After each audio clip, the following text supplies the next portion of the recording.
Hello friends, आप सबका स्वागत है आपके अपने YouTube channel let's learn geography में। फ्रेंड्स, कल हमने स्टार्ट किया है क्लाइमेटोलॉजी और आज हमारी ये सेकंड क्लास है। इसमें हम पढ़ेंगे सौर ऊर्जा और ऊष्मा बजट। तो चलिए स्टार्ट करते हैं। फ्रेंड्स, बहुत ही ईजी सा टॉपिक है और ज़्यादा से ज़्यादा ये 25-30 मिनट में कंप्लीट हो जाएगा। इसको 2-4 बार देखना, इसमें समझाने वाला कुछ भी नहीं है, सारे की सारी डेफिनेशंस ही हैं। और जो हीट बजट है वो समझाने का है, वो मैं उसको अच्छे से आपको समझा दूंगी। अगर आप उसको 2 बार भी देख लोगे ना तो फिर आप उसको भूलोगे नहीं। ठीक है, तो चलिए हम स्टार्ट करते हैं। सौर विकिरण। सौर विकिरण क्या होता है कि सूर्य से आने वाली ऊष्मा का प्रसारण ही कहलाता है सौर विकिरण। क्या? जो सूर्य से हमें जो ऊष्मा मिल रही है, जो हीट मिल रही है, उसका प्रसारण ही सौर विकिरण कहलाता है। ओके, अगला है पृथ्वी सूर्य की ऊष्मा का केवल 2 अरबवां भाग ही प्राप्त करती है। यानी कि जो हमें सौर विकिरण मिलता है ना, वो केवल 2 अरबवां भाग ही मिल पाता है सूर्य की किरणों का, हमें ऊष्मा का। ठीक है, नेक्स्ट है सूर्य ताप। सूर्य ताप में हम क्या पढ़ते हैं कि जो ऊष्मा पृथ्वी को सूर्य से प्राप्त हो रही है या पृथ्वी तक पहुंच रही है, उसी को ही हम क्या कह रहे हैं, सूर्य ताप कह रहे हैं। ठीक है, आगे देखते हैं। पृथ्वी को जो ऊष्मा सूर्य से प्राप्त होती है वो कैसी तरंगों के रूप में प्राप्त होती है? पृथ्वी को तो सूर्य से होती है लघु तरंगों के रूप में प्राप्त, और जो पृथ्वी जो भौमविकिरण छोड़ती है ना, वो आगे आएगा, वो छोड़ती है लंबी तरंगों के रूप में। तो जो पृथ्वी को जो सूर्य ऊष्मा लघु तरंगों के रूप में प्राप्त हो रही है, तो इन लघु तरंगों की क्या स्पीड होती है जिससे ये हमारी अर्थ तक आती हैं? वो स्पीड होती है 3 लाख किलोमीटर प्रति सेकंड। यानी कि 1 सेकंड में ये 3 लाख किलोमीटर की दूरी तय करती हैं ये लघु तरंगे। ठीक है, नेक्स्ट है वायुमंडल की जो बाहरी सीमा है, उस पर सूर्य की जो औसत 1 मिनट में 1 वर्ग किलोमीटर में जो ऊष्मा जो प्राप्त होती है, वो प्राप्त होती है 1.94 कैलोरी। ठीक है, वायुमंडल की जो बाहरी सीमा होती है ना, उस पर 1 मिनट में 1 वर्ग किलोमीटर क्षेत्र पे जो जो ये सूर्य की जो औसतन जो ये ऊष्मा प्राप्त होगी, वो होगी 1.94 कैलोरी। और ये ना किसी भी मौसम में न तो ये कम होती है, न ही ज़्यादा होती है, इसीलिए ये स्थिर रहती है। तो ये कहलाता है सोलर कांस्टेंट या सौर स्थिरांक। आगे देखते हैं। पृथ्वी जब इन किरणों को, जो ये सौर किरणें हुई हैं, इनका परावर्तन करती है तो कैसी? लंबी तरंगों के रूप में। हमने अभी अभी पढ़ा था, जो सूर्य से तो आती हैं वो तो होती हैं लघु तरंगे, जो पृथ्वी विकिरण करती है उसको कहते हैं, वो वाली जो ऊष्मा होती है वो होती है लंबी तरंगों के रूप में। यानी कि जो सनलाइट दिन के समय पे हमारी अर्थ को मिल रही है, वो तो लंबी तरंगों के रूप में आएगी। ठीक है, और जो अर्थ रात के समय में जो भौम विकिरण के द्वारा इसको रिलीज करेगी ना, ये करेगी नहीं, दिन के समय तो आएगी लघु तरंगों के रूप में, और रात के समय जाएगी ये भौम विकिरण द्वारा लंबी तरंगों के रूप में। ठीक है, यानी कि सूर्य तो लघु तरंगों के रूप में जो ऊष्मा है वो भेजता है, और अर्थ छोड़ती है, वो रिलीज करती है भौम विकिरण के द्वारा, वो लंबी तरंगे। आगे देखते हैं। ये देखो, ये वाला पॉइंट है ना, 27% जो ऊष्मा बादलों द्वारा परावर्तित कर दी जाती है, ये हीट बजट में पढ़ेंगे हम आगे। अब देखो, जो उपसौर है, अपसौर है, ये वाले जो पॉइंट है ना, ये बहुत ही इंपॉर्टेंट पॉइंट है। इनको 2-3 बार देखना ताकि आपको लर्न हो जाए। कभी किसी भी एग्जाम को उठा के देख लो, टीजीटी पीजीटी, यहाँ तक कि नेट में भी आते हैं ये। तो देखते हैं ये उपसौर और अपसौर क्या है।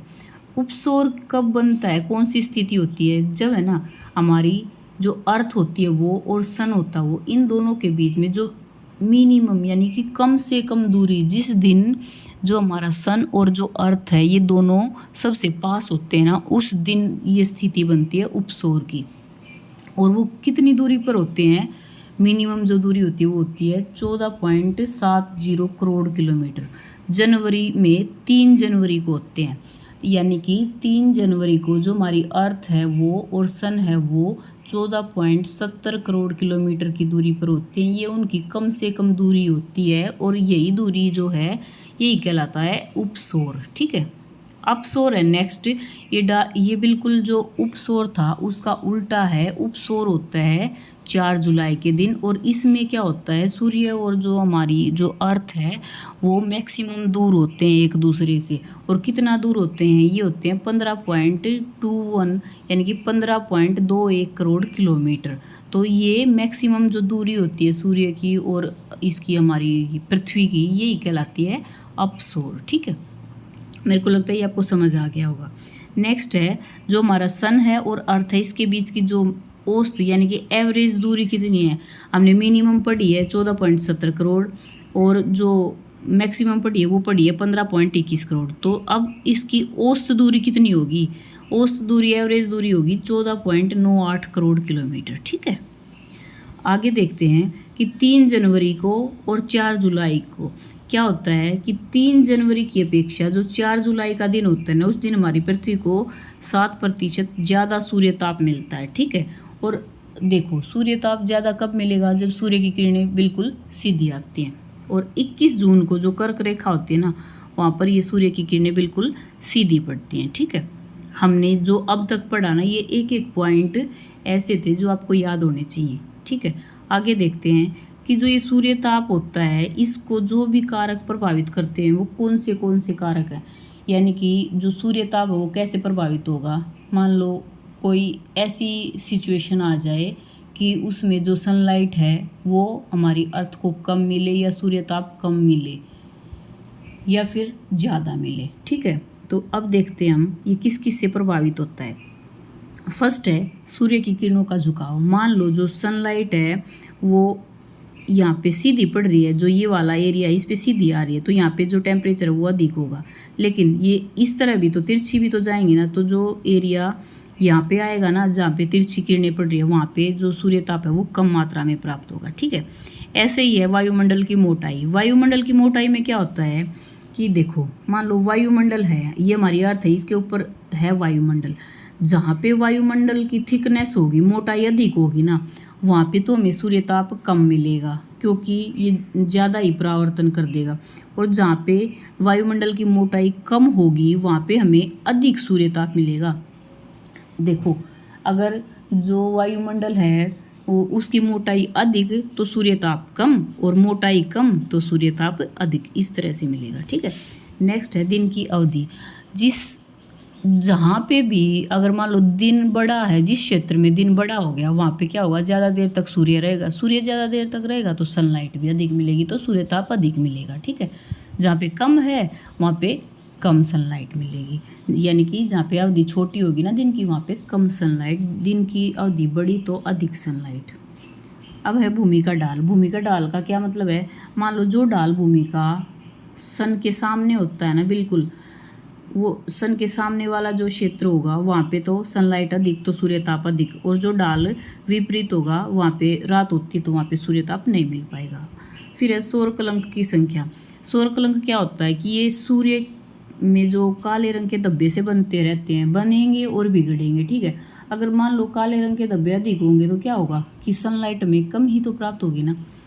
मान लो हमें ये नहीं दिखता है, जैसे हमारे इस तरह भी तो होता है ना, जैसे वायुमंडल में अधिक पोल्यूशन वगैरह हो गया और बादल जो हैं वो हमें ज़्यादा घने से दिखाई दे रहे हैं, तो तब भी हमें सनलाइट कम ही प्राप्त होती है, सूर्य ताप कम ही प्राप्त होता है। नेक्स्ट है जल और स्थल का वितरण। जल क्या होता है, जल तो ज़्यादा जल्दी मतलब ज़्यादा देर से तो गर्म होता है, देर से ठंडा होता है, और स्थल जो होती है वो जल्दी तो गर्म हो जाती है, जल्दी ठंडी हो जाती है। तो क्या होगा कि जो स्थल पर जब सूर्य ताप आएगा ना तो एकदम से टेम्परेचर अधिक होगा और फिर रात के समय पे ठंडा हो जाएगा, जैसे रेगिस्तान में होता है। और जो समुद्र होता है वहाँ पे क्या होता है कि देर से तो जल गर्म होता है और देर से ही ठंडा होता है। नेक्स्ट है धरातल की प्रकृति। तो मान लो अगर नॉर्मल प्लेन एरियाज़ हैं वहाँ पे सनलाइट आ रही है और सीधी धूप पड़ रही है तो वहाँ पे टेम्परेचर अधिक हो जाएगा, और भूमध्य रेखा पर भी जैसे टेम्परेचर अधिक होता है। लेकिन ध्रुवों पर क्या है कि बर्फ़ गिरती है, अगर वहाँ पे बर्फ़ गिरेगी तो वहाँ पे जो सनलाइट का परावर्तन होगा तो हमें वहाँ पे इतना ज़्यादा सूर्य ताप नहीं मिल पाएगा फ्रेंड्स। ठीक है, तो हमने क्या क्या पढ़ा कि जो जो कारक हमारे सूर्य ताप को प्रभावित करते हैं वो फर्स्ट पढ़ा सूर्य की किरणों का झुकाव, सेकंड पढ़ा वायुमंडल की मोटाई, फिर पढ़ा दिन की अवधि, भूमि का ढाल, सौर कलंकों की संख्या, धरातल की प्रकृति और जल और स्थल का वितरण। ये हमने पढ़ा जो हमारे सूर्य ताप को प्रभावित करने वाले कारक हैं वो। आगे देखते हैं, 2-4 पॉइंट और हैं। देखो जो पृथ्वी रात के समय पे जो ऊष्मा छोड़ती है उसको क्या कहते हैं, हम उसको कहते हैं भौमिक विकिरण। ठीक है, और 21 मार्च को और 23 सितंबर को जो सूर्य की किरणें भूमध्य रेखा के ऊपर जो है वो सीधी पड़ती हैं, तो क्या होगा उस दिन भूमध्य रेखा पर अधिक गर्मी होती है। ठीक है, आगे देखते हैं। ध्रुवों पर 6 महीने रात होती है और 6 महीने का दिन होता है। नेक्स्ट है 1 किलोग्राम अगर पानी को हम 1 डिग्री सेल्सियस तक अगर उसका तापमान बढ़ाने की कोशिश करें तो जो ऊष्मा लगेगी ना वो लगेगी 1 किलो कैलोरी। ठीक है, 1 किलोग्राम जल का तापमान 1 डिग्री सेल्सियस तक बढ़ाएंगे तो 1 किलो कैलोरी ऊर्जा लगेगी। ठीक है, आगे देखते हैं। प्रति मिनट प्रति वर्ग सेंटीमीटर एरिया पर 1.94 कैलोरी ऊष्मा वायुमंडल को प्राप्त होती है। क्या कि 1 मिनट में 1 वर्ग किलोमीटर क्षेत्र पर 1.94 किलो कैलोरी ऊष्मा जो है वो हमारे एटमॉस्फेयर को प्राप्त हो रही है और इसे हम क्या कहते हैं, सौर सूचकांक। तो क्वेश्चन क्या बना, क्वेश्चन ये बना कि सौर सूचकांक क्या है कि 1 मिनट में 1 वर्ग किलोमीटर क्षेत्र पर जो ऊष्मा 1.94 कैलोरी वायुमंडल को प्राप्त हो रही है वही सौर सूचकांक भी है। अगला पॉइंट है भूमध्य रेखा पर जो कैलोरी प्राप्त होती है वो कितनी है, 320 किलो कैलोरी, और ध्रुवों पर जो प्राप्त हो रही है वो कितनी है, 70 किलो कैलोरी। ठीक है, नेक्स्ट देखते हैं। वायुमंडल के गर्म और ठंडा होने के लिए जो जो क्रियाएं रिस्पॉन्सिबल हैं उनके बारे में अब हम पढ़ेंगे। देखिए, सबसे पहली है संचालन। संचालन में क्या होता है कि दो वस्तुएं होती हैं, मान लो ये तो है गर्म वस्तु और ये है ठंडी वस्तु। जब ये इन दोनों के बीच में इंटरेक्शन होता है, ये एक दूसरे के संपर्क में आती है, तो क्या होता है कि जब तक इनका जो टेम्परेचर है ना वो इक्वल सा नहीं हो जाता, इसमें बैलेंस नहीं बन जाता, तब तक इसमें क्रियाएं होती रहती हैं। और जब इन दोनों का तापमान जब समान हो जाएगा तो क्या होगा, इसमें ये संचालन नहीं होगा। तो क्या कहते हैं कि जब तक इसमें क्रिया होती है ना, जब तक इनका तापमान एक समान न हो जाए, उस क्रिया को ही हम कहते हैं संचालन। ठीक है, तो क्या होता है, जो ये विधि होती है ना संचालन की, ये हमारे जो एटमॉस्फेयर को गर्म करने की अच्छी विधि नहीं मानी जाती है। क्यों? क्योंकि ये ऊष्मा की कुचालक होती है। ठीक है, आगे देखते हैं विकिरण। विकिरण क्या होता है, दो तरह का विकिरण होगा, सौर विकिरण और भौम विकिरण। ठीक है, सौर विकिरण क्या होता है, जो सन है ना वो लघु तरंगों के द्वारा जो सनलाइट अर्थ तक भेजती है वो कहलाती है सौर विकिरण। और भौम विकिरण क्या होता है, जो अर्थ रात के समय में जो सनलाइट का परावर्तन करता है, जो परावर्तन करती है ना अर्थ रात के समय में, वो कहलाता है भौम विकिरण। ठीक है, तो जब सनलाइट हमारी अर्थ पर आए और रात को जब हमारी अर्थ भौम विकिरण करे तो दोनों टाइम पे हमारा क्या है, एटमॉस्फेयर गर्म हो जाता है फ्रेंड्स। ठीक है, और मान लो अगर एटमॉस्फेयर गर्म हो रहा है तो क्या होगा, रात को हमारी जो भूमि है उसकी सतही जो एरिया है वो ठंडा हो जाएगा।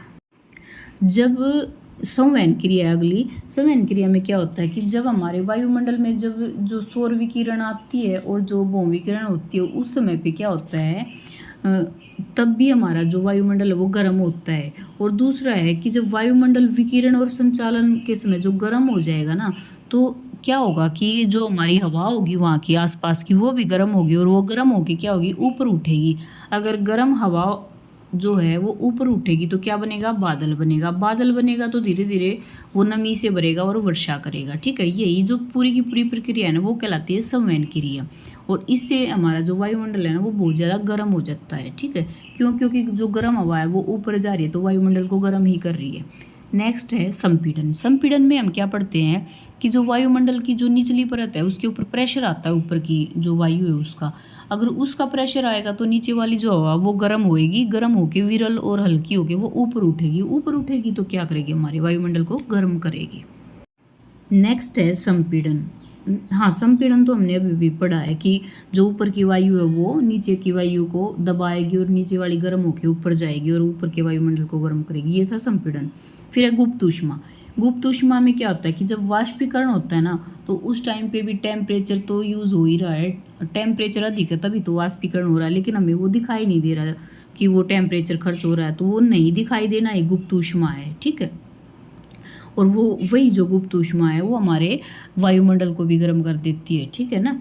नेक्स्ट है प्रत्यक्ष तापन। जैसे नाम से पता चल रहा है डायरेक्ट हीट, कि डायरेक्ट जो हमें सनलाइट से जो हीट मिल रही है वो हमारे एटमॉस्फेयर को गर्म कर रही है, वही कहलाएगी प्रत्यक्ष तापन। ठीक है, आगे देखते हैं पृथ्वी का ऊष्मा बजट। जो पृथ्वी का जो ऊष्मा बजट है वो क्या है, जो ये ऊष्मा बजट है इसका दूसरा नाम है अक्षांशीय बजट। और इसमें क्या होता है कि पृथ्वी द्वारा प्राप्त जो सूर्य ताप है वो और जो छोड़ा गया जो भूमिक विकिरण है वो, इन दोनों का जब बैलेंस बनता है ना तो ही कहलाता है हीट बजट। ठीक है, यानी कि सूर्य से प्राप्त जो सूर्य ताप है या सनलाइट है वो और ऊष्मा है वो, और जो रात के समय पृथ्वी ने जो भौमिक विकिरण किया है वो, उन दोनों का संतुलन ही क्या कहलाता है, ऊष्मा बजट कहलाता है। अब देखते हैं ये ऊष्मा बजट जो है इसको कैसे कैसे ये बनता है, इसको हम पढ़ते हैं। फर्स्ट है, ये देखो, मान लो हमारे एटमॉस्फेयर में सूर्य ताप मिला हमें 100 यूनिट्स। ठीक है, 100 यूनिट मिला हमें, उसमें से क्या होगा कि 35 जो यूनिट होंगी ना वो तो एटमॉस्फेयर में जब आती है ना तो वहीं से ही एटमॉस्फेयर उनको परावर्तित कर देता, हमारी अर्थ तक पहुंचने ही नहीं देता है। ठीक है, अगर ये 35 नहीं पहुंचती हमारी अर्थ तक तो इनको परावर्तित कौन करता है? देखो, हमारे एटमॉस्फेयर में ना बादल भी होते हैं, धूलकण होते हैं, बर्फ़ होते हैं, बीजाणु जीवाणु, ये सारी चीज़ें होती हैं। तो क्या करेंगे, जो बादल होंगे ना वो बादल, जो भी ये सनलाइट आएगा, ये ऊष्मा आएगी, उसका 27 यूनिट को बादल परावर्तित कर देंगे, 6 यूनिट को धूलकण परावर्तित कर देगी और 2 यूनिट को बर्फ परावर्तित कर देगी। ठीक है, इस तरह से टोटल होगी 35 यूनिट, यानी कि 27 को बादलों द्वारा, 6 को धूलकणों द्वारा, 2 को बर्फ द्वारा परावर्तित कर दिया जाता है। तो जो ये 35 यूनिट होगी ना इनका परावर्तन हो गया है। ठीक है, जो बाकी बची जो यूनिट्स हैं उनका क्या होता है उसको हम आगे पढ़ते हैं। पहले हम ये पॉइंट देखते हैं, जो सौर विकिरण का जो ये 35 यूनिट्स का जो परावर्तन हुआ है ना इसको बोलते हैं हम पृथ्वी का एल्बिडो। ठीक है, आगे देखते हैं, जो 65 जो इकाइयाँ बच गई 35 का परावर्तन होने के बाद उनका क्या होता है वो देखो।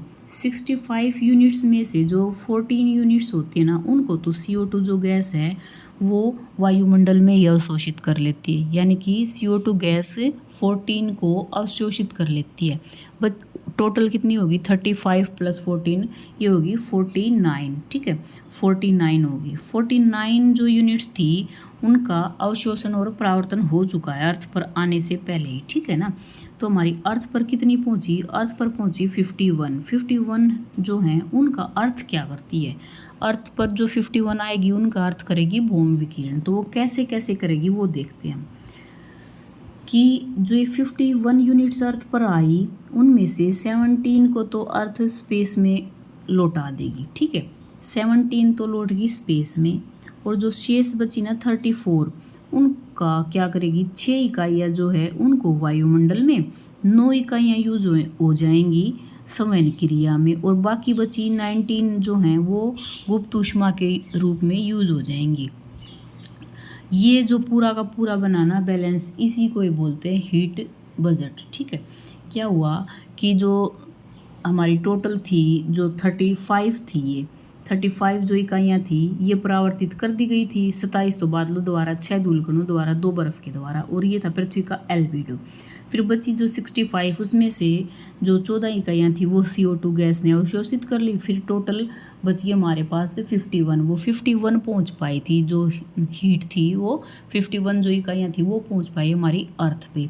उसमें से भी जो 17 इकाइयाँ थी वो तो हमारी अर्थ ने वापस स्पेस में लौटा दी, और फिर बची हमारी जो 34 इकाइयाँ उसमें से 6 इकाइयाँ वायुमंडल में लौटा दी, और जो 9 इकाइयाँ थी उनका हो गया संवहन क्रिया में यूज़, और बची जो 19 इकाइयाँ वो गुप्त ऊष्मा थी जो उसके रूप में यूज़ होगी। इस प्रकार हमारी अर्थ शून्य में चली जाती है। ठीक है, हमारी अर्थ के पास इस तरह से कुछ भी नहीं बचता भौम विकिरण करने के बाद। तो यही कहलाता है हीट बजट। तो फ्रेंड्स देखिए, हमने क्या क्या पढ़ा, हमने पढ़ा कि जो सूर्य से प्राप्त जो ऊष्मा है उसको क्या कहते हैं, आइसोलेशन क्या है। फिर हमने पढ़ा अपसौर उपसौर क्या होता है, और उसकी स्थिति कब, कौन सी डेट को कहाँ पे होती है सूर्य की, और कब कितना प्रकाश प्राप्त होता है, कब कितनी दूरी होती है। फिर हमने पढ़ा कि जो सूर्य ताप मिलता है हमें उसको प्रभावित करने वाले कारक कौन से हैं, जिसमें हमने पढ़ी सूर्य की किरणों का झुकाव, दिन की अवधि, भूमि का ढाल, सौर कलंकों की संख्या, वायुमंडल की मोटाई, जल और स्थल का वितरण, धरातल की प्रकृति, ये सब हमने पढ़ा। फिर हमने पढ़ा वायुमंडल को गर्म और ठंडा करने के लिए जो उत्तरदायी जो क्रियाएं वो संचालन है, विकिरण है, संवहन, संपीड़न, गुप्त ऊष्मा और प्रत्यक्ष ऊष्मा, ये सब हमने पढ़े। फिर उसके बाद हमने पढ़ा ऊष्मा बजट या फिर हीट बजट। ये सारा का सारा टॉपिक था आज का, और ये बहुत ही ईजी टॉपिक है। इसको आप 2 बार 3 बार सुन लेना वीडियो को, ये आपको लर्न हो जाएगा। और इसको इतना इम्पोर्टेंट समझना कि टीजीटी पीजीटी नेट में कहीं भी कोई भी पेपर ऐसा नहीं मिलेगा कि इस साल तो इसमें से एक क्वेश्चन नहीं आया, ठीक है। 2-2 3-3 क्वेश्चन भी आते हैं फ्रेंड्स। अगर आपको मेरी वीडियो अच्छी लगी हो तो लाइक शेयर कमेंट और सब्सक्राइब करना ना भूलें। Okay friends, bye bye.